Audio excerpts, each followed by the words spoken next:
Hi everyone, for my presentation, I'm going to be talking about the 2015 Refugio Oil Spill, which took place in Santa Barbara, California. Overarching issue.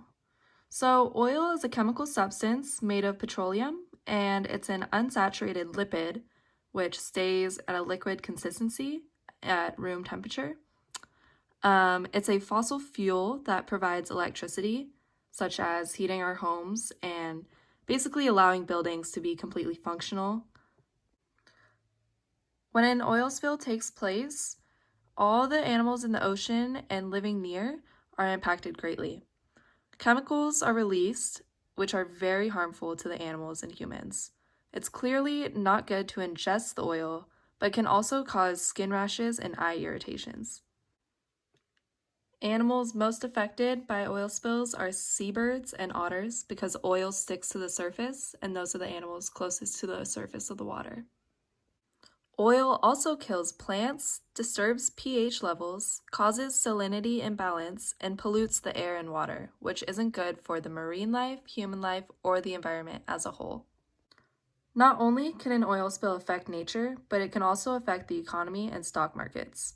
For example, when an oil spill takes place, many local fisheries and restaurants will have to find their resources elsewhere. I've included a couple pictures of the aftermath of an oil spill. Down in the right corner, you can see what happens when some birds get stuck in the oil and their feathers are covered in oil. It's really sad, and there's an oil spill right in the middle, and the top right are people cleaning up the oil. And it's a terrible, horrific tragedy. You would never want your environment to go through something like this. The Refugio oil spill took place on May 19, 2015. The spill took place through Line 901, which was owned by Plains All American Pipelines. Line 901 was built in 1987, making this pipeline one of the earliest locations in California for offshore oil production. The oil spill happened due to an overly corroded pipeline leak. The pipeline workers in Texas got a notification of the leak, but quickly dismissed it without telling their sister workers in Santa Barbara about the leak that was occurring in their very own home. Being such an old pipe, Line 901 didn't have an automatic shutoff valve, so the oil leak was only noticed when there were reports from visual observers of the oil residue on the beach. The oil spill was reported at 11:40 in the morning and was then found at 1:30 in the afternoon. Cleanup procedures then began 16 to 18 hours later. The spill deposited 142,800 gallons of oil onto the coastline. Unfortunately, since this spill happened in mid-May, this is also when whales often migrate, and so 19,000 gray whales were estimated to have traveled through the Santa Barbara Channel, and they can even come as close as 10 feet away from the shoreline. So it is likely that the whales were heavily impacted by this oil spill. This spill also greatly affected local communities as their beaches were closed for months, just trying to clean up all the tar that was left on the land before it was safe for people to go on the land and enjoy the water. So the key players in the Refugio oil spill were the Bakersfield Company, Governor Jerry Brown, and Yvonne Adassi. The Bakersfield Company were the pipeline workers in Texas who got the notification that the pipe had started leaking, but failed to let the people in Santa Barbara know that the leak had occurred. Had they let the Santa Barbara workers know earlier, it is possible that the oil spill could have been contained much earlier than it was. Governor Jerry Brown, pictured on the right, declared California in a state of emergency one day after the oil spill took place. Brown's quick decision proves that he understood the severity of the oil spill, and he was very proactive about it. His declaration of emergency allowed for California to get the attention it deserved, in order to try to save as much of the environment as possible.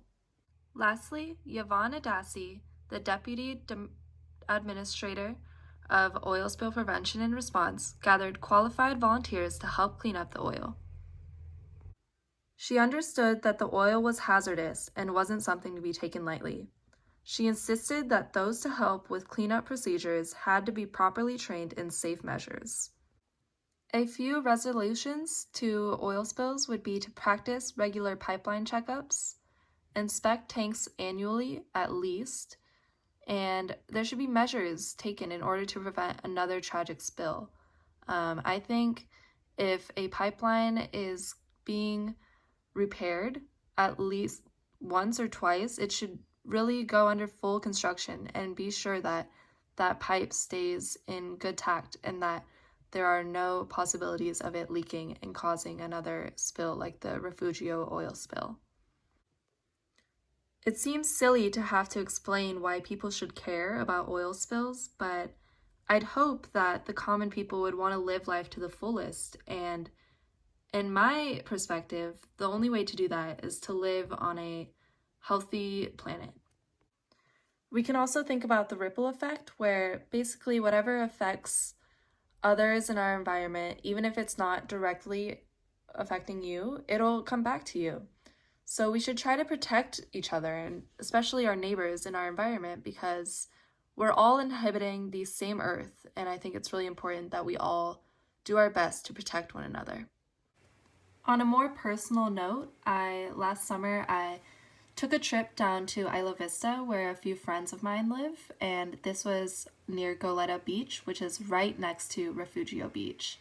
And we had made a trip down to the beach and it was still covered in tar almost exactly 4 years later.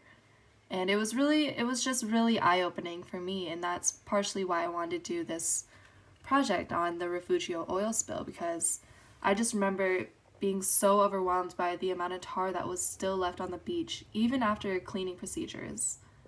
It was really, really eye-opening. Also, I think it's important for everybody to understand that it's okay to think about these things selfishly. For me, I want to move down to Santa Barbara and I don't want to be hanging out on a tar filled beach. So, in order to do that, I'm willing to do whatever it takes to really make sure that our pipelines and everything is just in perfect conditions so none of these tragic events happen. And so everybody can enjoy our environment and surroundings as we should. To conclude, I want to put great emphasis on the understanding that human life has a huge impact on our environment. As technology and architecture advances as time moves on, it's crucial for us to remember our environment needs to stay protected at all costs. Not only are we protecting our oceans, but we're protecting those most vulnerable, the animals who can't defend themselves in tragedies such as an oil spill. I hope this presentation was informative and kind of opened your perspective on things going on beneath our land that we really need to consider and hopefully move forward from. Thank you.